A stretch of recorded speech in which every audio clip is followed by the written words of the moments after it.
evening. Hope you're doing okay. Happy Thursday. Happy Shakespeare's birthday, 23rd of April, allegedly. I'm Chris Voss. This is the Aurora Bedtime Story Project, where every weeknight at 8:30, read you a bedtime story right here from the Canopy Room in Somerville at Bow Market. And for the last few weeks, we've been enjoying The Wind in the Willows by Kenneth Graham. And we're going to continue with that tonight, but with something exciting and new, because my sister, for my birthday, which is coming up on Sunday, sent me an amazingly illustrated copy of The Wind in the Willows. It's so beautiful. I don't know if you can see this, but it's gorgeously done. And I'm just super excited about it because it just brings it to life in so many different ways. Like, for example, this is the... Oops. There. This is the chapter we're about to read together. And just look at that detail. There's toad and mole and badgers right here. And rat. Yeah. It's gorgeous. So, looking forward to it. Before we get to it, though, let's take a deep breath. That is our thing here now. And if you're wondering if I'm dressed as a train conductor in a jumpsuit, yes, I am. Has it got anything to do with today's story? Absolutely not. I just wanted to do it, because why not? You gotta have fun where you can during these times, and so why not wear a jumpsuit? Anyway, let's take that deep breath together. Ready? 1, 2, 3.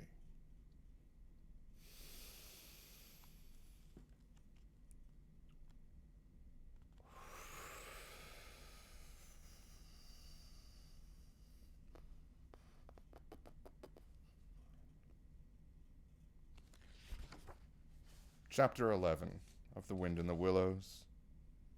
Like summer tempests came his tears.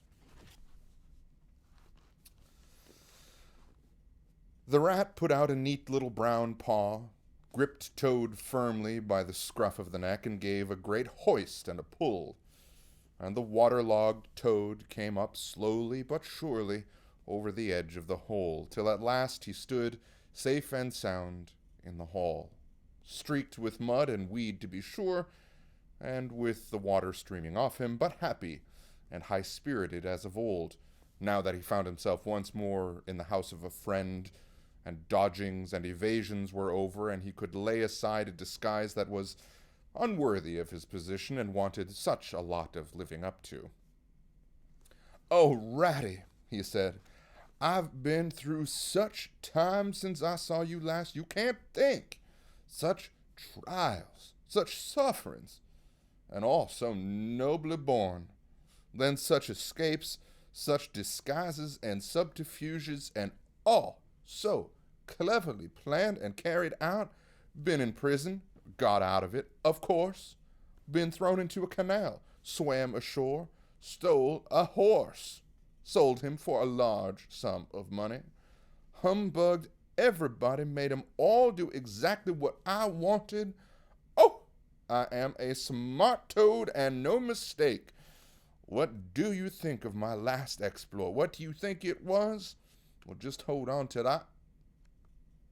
"Toad," said the water rat gravely and firmly, "you go off upstairs at once and take off that old cotton rag that looks as if it might formerly have belonged to some washerwoman, and clean yourself thoroughly, and put on some of my clothes, and do try to come down looking like a gentleman if you can, for a more shabby, bedraggled, disreputable-looking object than you, I have never set eyes on in my whole life.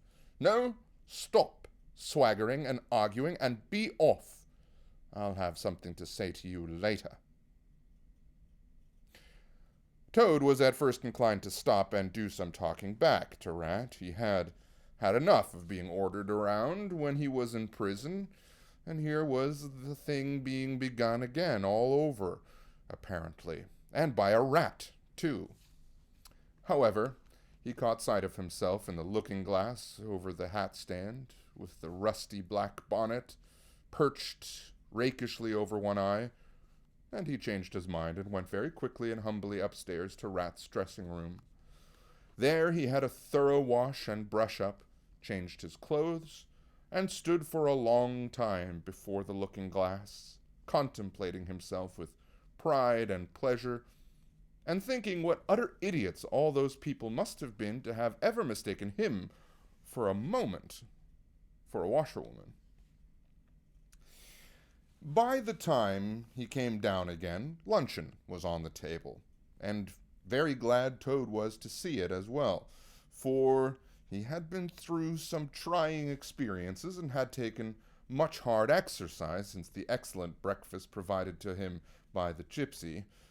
While they ate, Toad told Rat all his adventures, dwelling chiefly on his own cleverness and presence of mind in emergencies, and cunning in tight places, and rather making out that he had been having a gay and highly colored experience. But the more he talked and boasted, the more grave and silent the Rat became.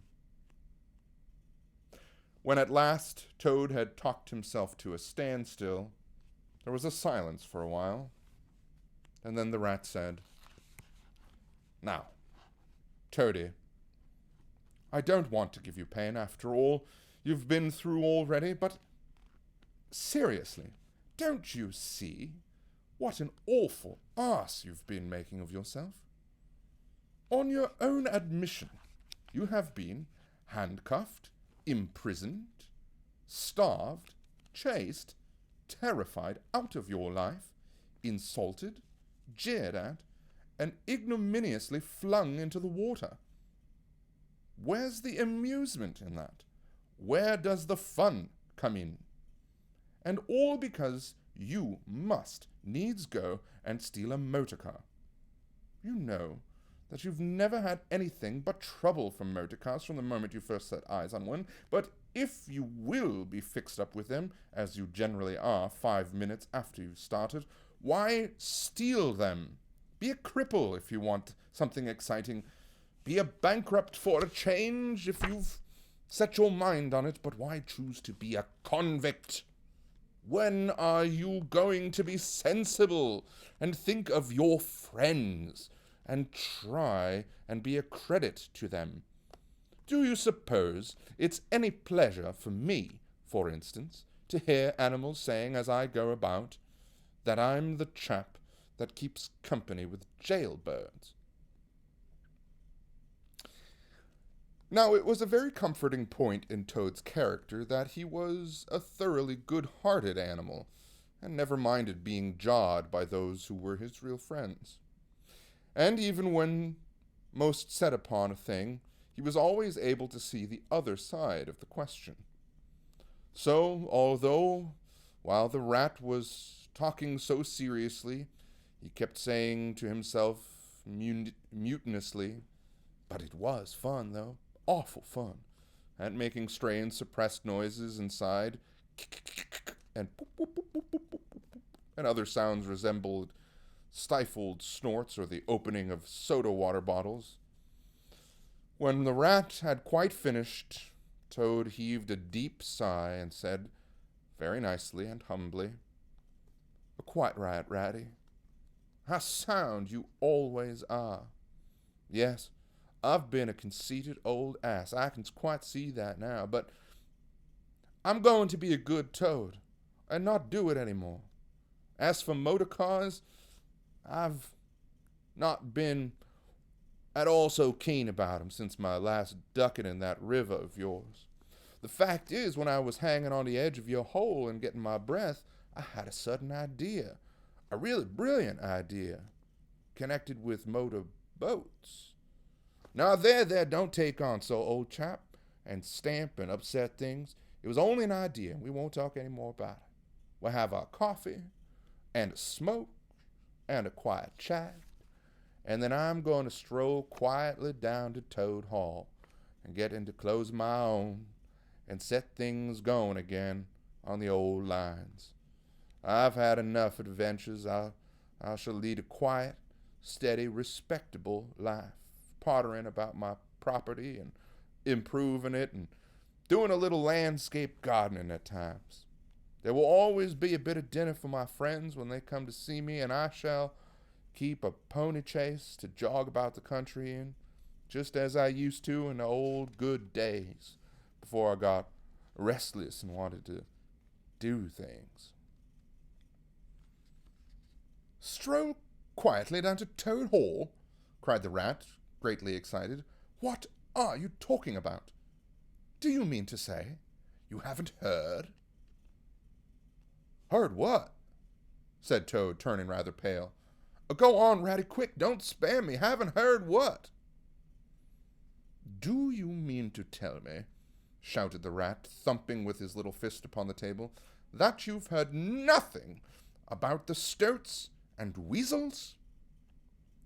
What, the wild wooders? Cried Toad, trembling in every limb. No, not a word. What have they been doing? And how they've been and taken Toad Hall? Continued the rat. Toad leaned his elbows on the table and his chin in his paws, and a large tear welled up in each of his eyes, overflowed, and splashed on the table. Plop, plop. Go on, Ratty, he murmured presently. Tell me all. The worst is over. I am an animal again. I can bear it. When you got into that trouble of yours, said the rat slowly and impressively, I mean when you disappeared from society for a time over that misunderstanding about a machine, you know. Todd merely nodded. Well, it was a good deal of talk about down here, naturally, continued the rat. Not only along the riverside, but even in the wild wood. Animals took sides, as always happens. The riverbankers stuck up for you, and said you had been infamously treated, and there was no justice to be had in the land nowadays. But the wild wood animals said hard things, and served you right, and it was time this sort of thing was stopped. And they got very cocky, and went about saying you were done for this time. You would never come back again, never, never. Toad began to sit up in his chair. That's the sort of little beasts they are, the rat went on. But Mole and Badger, they stuck out, through thick and thin, that you would come back again soon, somehow. They didn't know exactly how, but somehow. To this, Toad gave a little smirk. They argued from history, continued the rat. They had said that no criminal laws had ever been known to prevail against cheek and plausibility such as yours, combined with the power of the purse, of course. So they arranged to move their things into Toad Hall and sleep there, and keep it aired, and have it all ready for you when you turned up. They didn't guess what was going to happen, of course. Still, they had their suspicions of the wildwood animals. Now, I come to the most painful and tragic part of my story. One dark night, it was a very dark night, and blowing hard too, and raining simply cats and dogs, a band of weasels, armed to the teeth, crept silently up the carriage drive to the front entrance.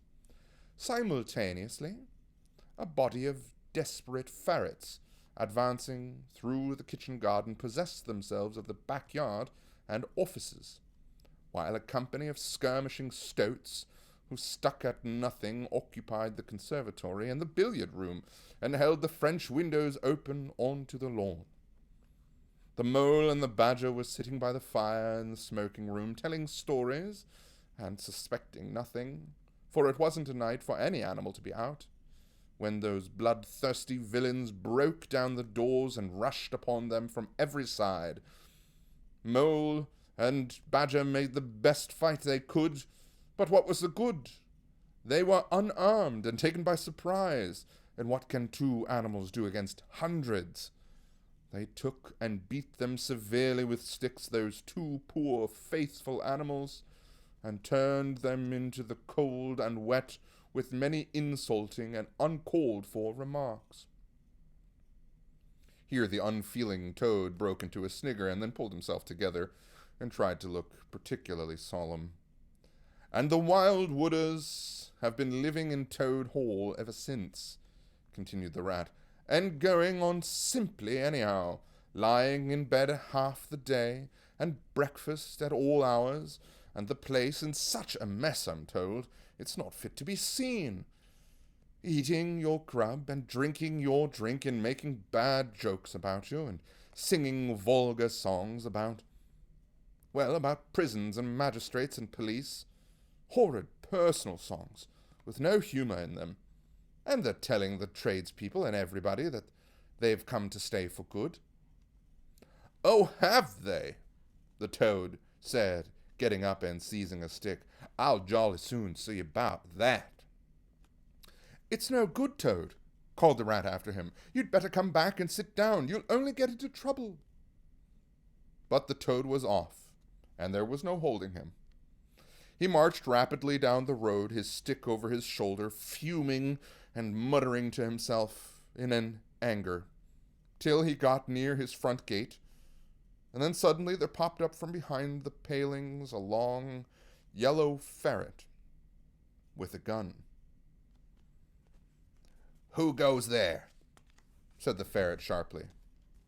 Stuff and nonsense, said Toad very angrily. What do you mean by talking like that to me?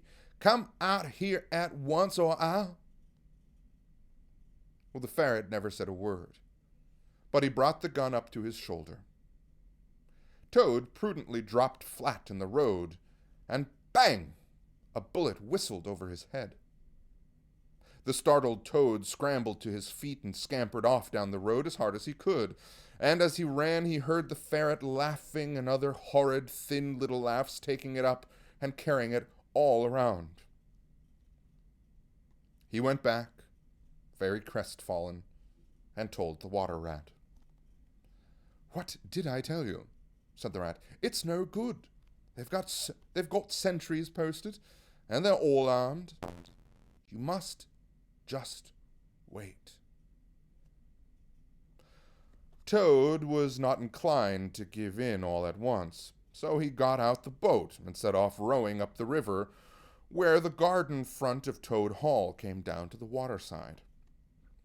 Arriving within sight of his old home, he rested on his oars and surveyed the land cautiously. All seemed very peaceful and deserted and quiet.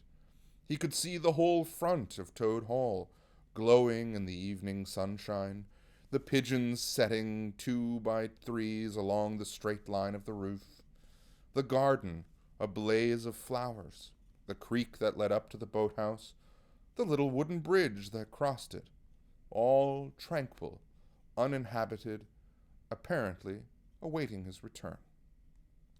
He would try the boathouse first, he thought. Very warily he paddled up to the mouth of the creek and was passing under the bridge when, crash! A great stone dropped from above, smashed through the bottom of the boat, and it filled and sank, and Toad found himself struggling in deep water. Looking up, he saw 2 stoats leaning over the parapet of the bridge and watching him with great glee. It'll be your head next time, Toady, they called out to him. The indignant Toad swam to the shore while the stoats laughed and laughed, supporting each other and laughing again till they nearly had 2 fits, that is, 1 fit each. The Toad retraced his weary way on foot and related his disappointing experience to the Water Rat once more. Well, what did I tell you? Said the Rat very crossly. And now, look here. See what you've been and done. Lost me my boat that I was so fond of. That's what you've done, and simply ruined that nice suit of clothes that I've lent you. Really, Toad, of all animals, you're the most trying I wonder you managed to keep all or any friends at all. The Toad saw at once how wrongly and foolishly he had acted. He admitted his errors and wrong-headedness, and made a full apology to Rat for losing his boat and spoiling his clothes. And he wound up by saying, with the frank self-surrender which always disarmed his friends' criticism and won them back to his side, "Oh, Ratty, I see that I have been a headstrong and wilful Toad. Henceforth, believe me, I will be humble and submissive, and will take no action without your kind advice and full approval." "If that is really so," said the good-natured Rat, already appeased, "then my advice to you is, considering the lateness of the hour, to sit down and have your supper, which will be on the table in a minute, and be very patient, for I am convinced that we can do nothing until we have seen the Mole and the Badger, and heard their latest news, and held conference, and taken their advice in this difficult matter." "Ah, oh yes, of course, the Mole and the Badger," said Toad lightly. "What's become of them, my dear fellows? I had completely forgotten of them." "Well, you might ask," said the Rat reproachfully. "While you were riding about the country in expensive motor cars, and galloping proudly on blood horses, and breakfasting on the fat of the land, these two poor devoted animals have been camping out in the open, in every sort of weather, living very rough by day, and lying very hard by night, watching over your house, patrolling your boundaries, keeping a constant eye on the stoats and the weasels, scheming and planning and contriving how to get your property back to you. You don't deserve to have such true and loyal friends, Toad, you really don't. Some day, when it's too late, you'll be sorry you didn't value them more while you had them." "I'm an ungrateful beast, I know," sobbed Toad. "Let me go out and find 'em, out into the cold, dark night, and share their hardships, and try to prove by... hold on a bit, surely I heard the clink of dishes on a tray. The supper's here at last, hooray! Come on, Ratty." The Rat remembered that poor Toad had been on prison fare for a considerable time, and that large allowances had therefore to be made. So he followed him to the table accordingly, and hospitably encouraged him in his gallant efforts to make up for past provisions. They had just finished their meal and resumed their armchairs, when there came a heavy knock at the door. Toad was nervous, but the Rat, nodding mysteriously at him, went straight up to the door and opened it, and in walked Mr. Badger. He had all the appearance of one who had for some nights been kept away from home and all its little comforts and convenience. His shoes were covered with mud, and he was looking very rough and tousled. But then he had never been a very smart man, the Badger, at the best of times. He came solemnly up to Toad, shook him by the paw, and said, "Welcome home, Toad. Alas, what am I saying? Home, indeed. This is a poor homecoming. Unhappy Toad." Then he turned his back on him, sat down to the table, drew his chair up, and helped himself to a large slice of cold pie.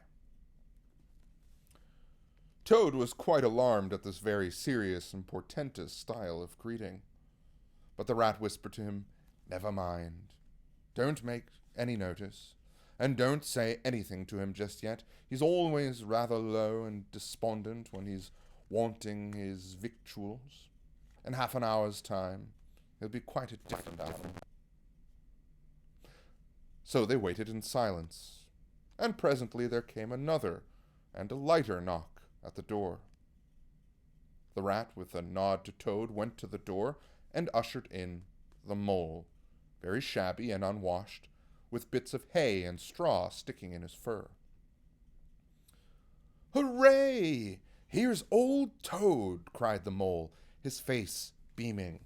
I'll show you a picture of what this artist has drawn Mole as. I think it's really sweet. "Here's old Toad," cried the Mole, his face beaming. "Fancy having you back." And he began to dance around him. "We never dreamt you would turn up so soon. Why, you must have managed to escape, you clever, ingenious, intelligent Toad." The Rat, alarmed, pulled him by the elbow. But it was too late. Toad was puffing and swelling already. "Clever? Oh, no," he said. "I'm not really clever, according to my friends. I've only broken out of the strongest prison in England, that's all, and captured a railway train and escaped on it, that's all, and disguised myself and gone about the country humbugging everybody. Oh, but that's all. Oh, no, I'm a stupid ass. I am. I'll tell you one or two of my little adventures, Mole, and you shall judge for yourself." "Well, well," said the Mole, moving towards the supper table, "supposing you talk while I eat. Not a bite since breakfast. Oh, my." And he sat down and helped himself liberally to cold beef and pickles. Toad straddled on the hearthrug, thrust his paw into his trouser pocket, and pulled out a handful of silver. "Look at that," he cried, displaying it. "That's not so bad, is it, for a few minutes' work? And how do you think I done it, Mole? Horse stealing. That's how I've done it." "Go on, Toad," said the Mole, immensely interested. "Toad, do be quiet, please," said the Rat. "And don't you egg him on, Mole, when you know what he is. But please, tell us as soon as possible what the position is, and what's best to be done, now that Toad is back at last." "Oh, the position is about as bad as it can be," replied the Mole grumpily. "And as for what's to be done, well, blessed if I know. The Badger and I have been round and round the place by night and by day, always the same thing. Sentries posted everywhere, guns poked out at us, stones thrown at us, always an animal on the lookout, and when they see us, my, how they do laugh. Well, that's what annoys me most." "It's a very difficult situation," said the Rat, reflecting deeply. "But I think I see now, in the depths of my mind, what Toad really ought to do. I tell you, he ought to—" "Oh, no, he oughtn't," shouted the Mole, with his mouth full. "Nothing of the sort. You don't understand. What he ought to do is he ought—" "Well, I shan't do it anyway," cried Toad, getting excited. "I am not going to be ordered about by you fellows. It's my house we're talking about, and I know exactly what to do, and I tell you, I'm going to—" By this time, they were all three talking at once, at the tops of their voices, and the noise was simply deafening. Then the thin, dry voice made itself heard, saying, "Be quiet at once, all of you." And instantly everyone was silent. It was the Badger, who, having finished his pie, had turned round in his chair and was looking at them severely. When he saw that he had secured their attention, and that they were evidently waiting for him to address them, he turned back to the table again and reached out for the cheese. And so great was the respect commanded by the solid qualities of that admirable animal that not another word was uttered until he had quite finished his repast and brushed the crumbs from his knees. The Toad fidgeted a good deal, but the Rat held him firmly down. When the Badger had quite done, he got up from his seat and stood before the fireplace, reflecting deeply. At last he spoke. "Toad," he said severely, "you bad, troublesome little animal. Aren't you ashamed of yourself? What do you think your father, my old friend, would have said if he had been here tonight and had known of all your goings-on? Toad, who was on the sofa by this time with his legs up, rolled over on his face, shaken by sobs of contrition. There, there, went on the Toad, more kindly. Never mind. Stop crying. We're going to let bygones be bygones and try to turn over a new leaf. But what the mole says is quite true. The stoats are on guard at every point, and they make the best sentinels in the world. And it's quite useless to think of attacking the place. They're too strong for us. Then it's all over, sobbed the Toad, crying into the sofa cushions. I shall go and enlist for a soldier and never see my dear Toad Hall any more. Come, cheer up, Toady, said the Badger. There are more ways of getting back a place than taking it by storm. I haven't said my last word yet. Now I'm going to tell you a great secret. Toad sat up slowly and dried his eyes. Secrets had an immense attraction for him because he never could keep one, and he enjoyed the sort of unhallowed thrill he experienced when he went and told another animal after having faithfully promised not to.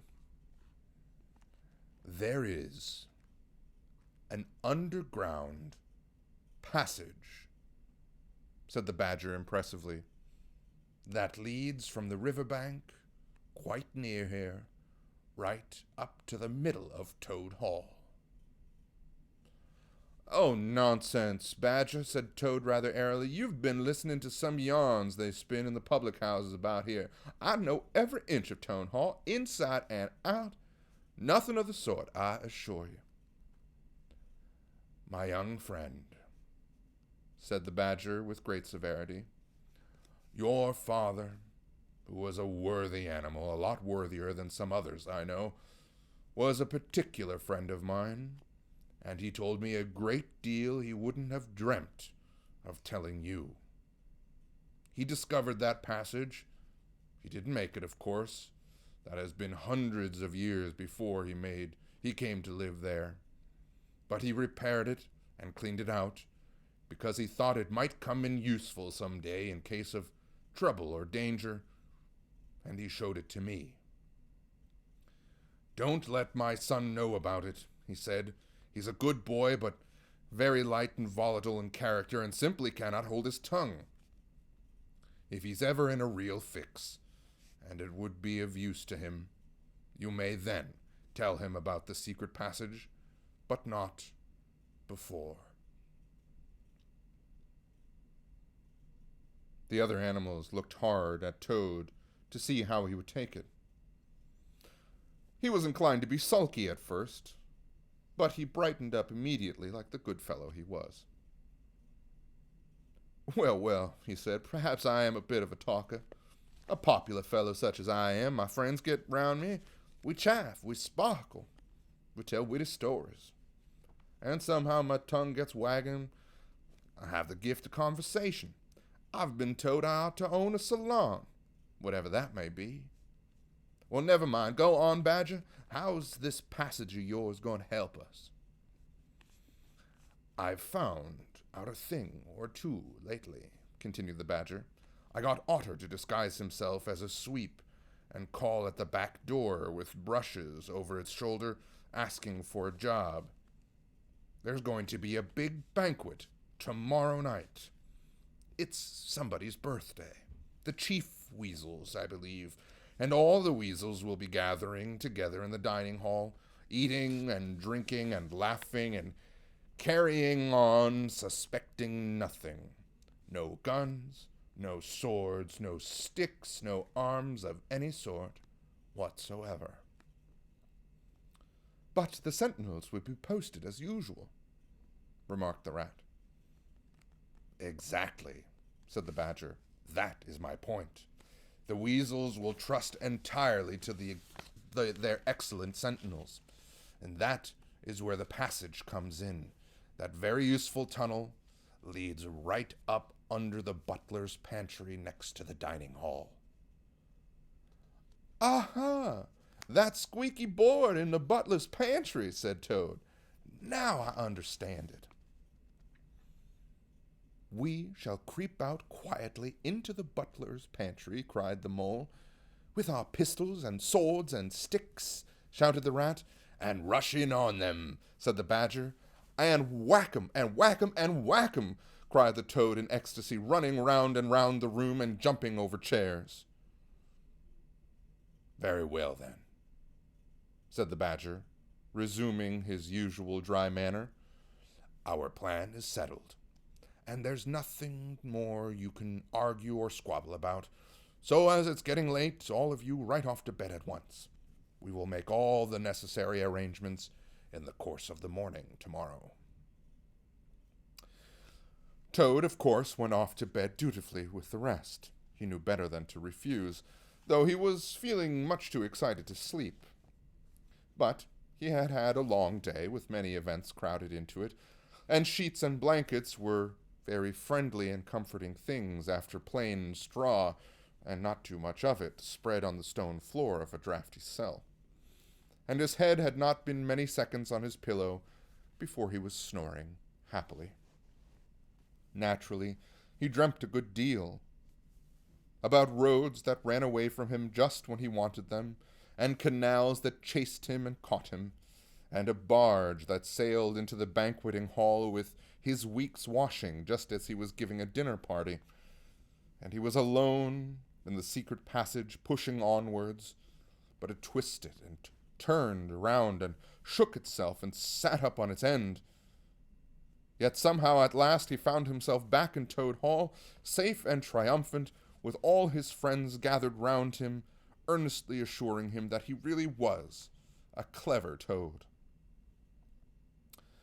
He slept till a late hour next morning, and by the time he got down he found that the other animals had finished their breakfasts some time before. The Mole had slipped off somewhere by himself, without telling anyone where he was going to. The Badger sat in the armchair reading the paper, not concerning himself in the slightest about what was going to happen that very evening. And the Rat, on the other hand, was running round the room busily with his arms full of weapons of every kind, distributing them in 4 little heaps on the floor, and saying excitedly under his breath as he ran, "Here's a sword for Rat, here's a sword for Mole, here's a sword for Toad, here's a sword for Badger, here's a pistol for Rat, here's a pistol for Toad, here's a pistol for Mole, here's a pistol for Badger," and so on, in a regular rhythmical way, while the 4 little heaps gradually grew and grew. "That's all very well, Rat," said the Badger presently, looking at the busy little animal over the edge of his newspaper. "I'm not blaming you, but just let us once get past the Stoats with those detestable guns of theirs, and I assure you we shan't want any swords or pistols. We 4, with our sticks, once we're inside the dining hall, why, we shall clear the floor of all the sort in 5 minutes. I'd have done the whole thing myself, only I want to not deprive you fellows of its fun." "Well, it's good to be on the safe side," said the Rat reflectively, polishing a pistol barrel on his sleeve and looking along it. Toad, having finished his breakfast, picked up a stout stick, and swinging it vigorously, belaboring imaginary animals. "I'll learn him to steal my house," he cried. I'll learn him all." "Don't say learn him, Toad," said the Rat, greatly shocked. "It's not good English." "What are you always nagging at Toad for?" inquired the Badger rather peevishly. "What's the matter with his English? It's the same one I use myself, and if it's good enough for me, it ought to be good enough for you." "Oh, I'm very sorry," said the Rat humbly. "Only I think it ought to be teach him, not learn him." "But we don't want to teach him," replied the Badger. "We want to learn him. Learn him, and what's more, we're going to do it, too." "Oh, very well, have it your own way," said the Rat. He was getting rather muddled about it himself, and presently he retired into a corner where he could be heard muttering, "Learn him, teach him, learn him." till the badger told him rather sharply to leave it off. Presently the mole came tumbling into the room, evidently very pleased with himself. "I've been having such fun," he began at once. "I've been getting a rise out of the stoats." "I hope you've been very careful, Mole," said the rat anxiously.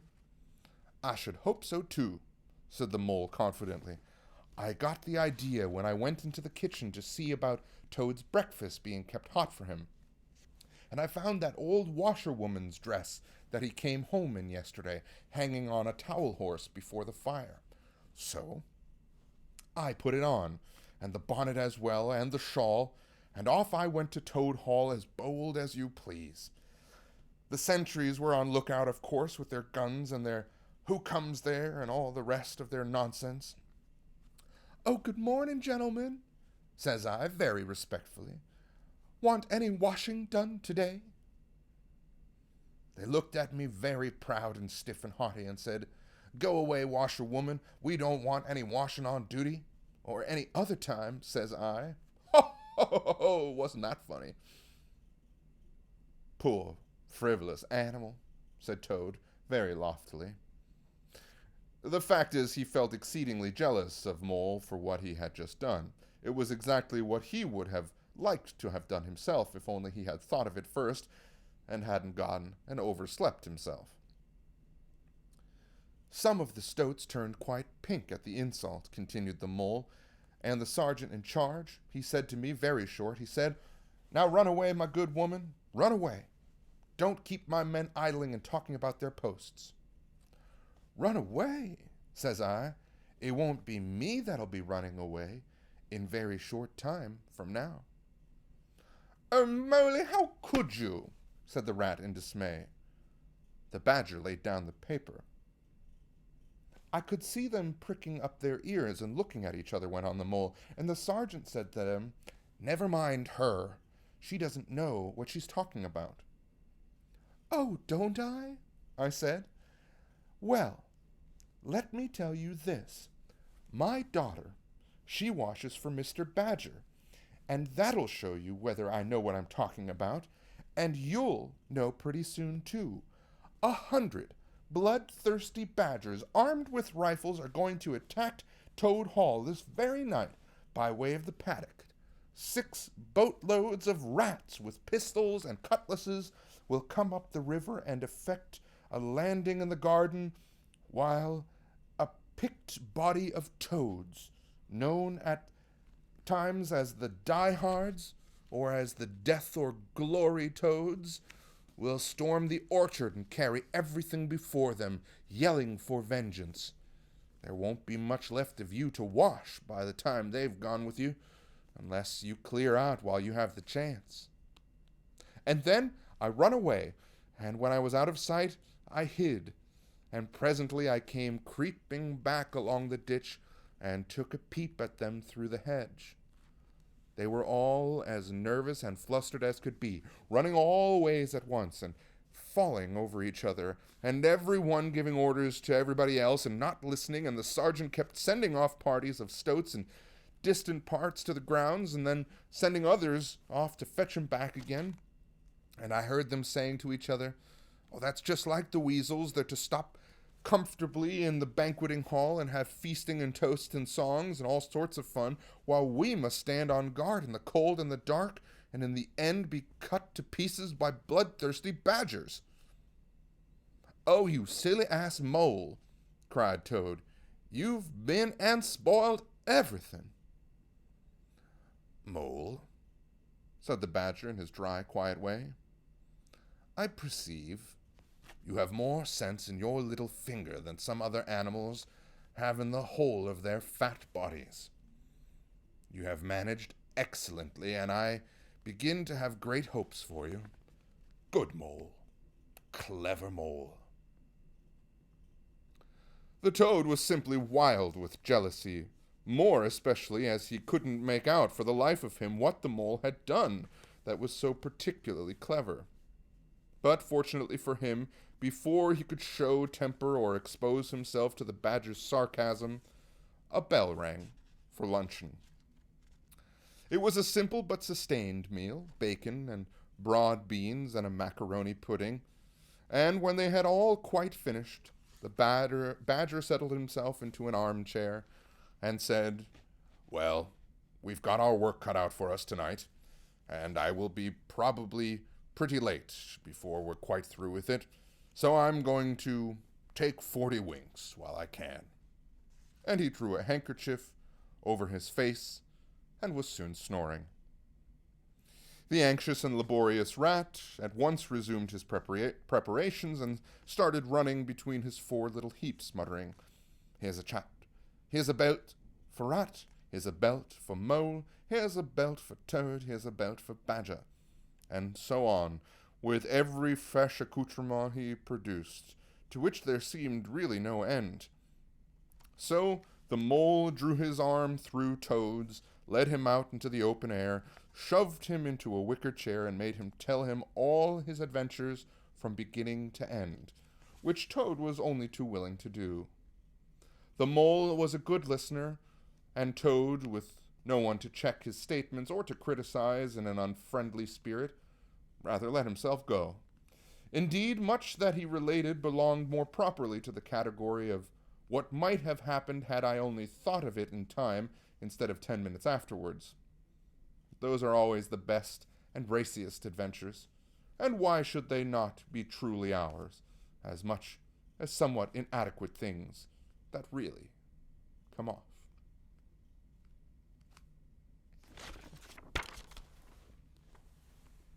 And there's Toad telling Mole his wonderful stories. And that is the end of the chapter. Chapter 11, Like Summer Tempests Came His Tears, it's called.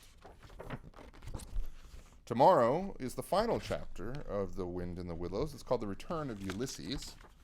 And look at that artwork again. You can see there's the party. They're all storming in there, and there's all the weasels. But I won't spoil it. It's a good chapter, though. Thank you so much for watching tonight. I hope you enjoyed, and I hope you'll come by tomorrow as well and enjoy another chapter, the final chapter of The Wind in the Willows. I'm also going to put a poll up to see what you think I should perhaps read next, so keep an eye out for that. I hope you have a great night and that you're doing all right.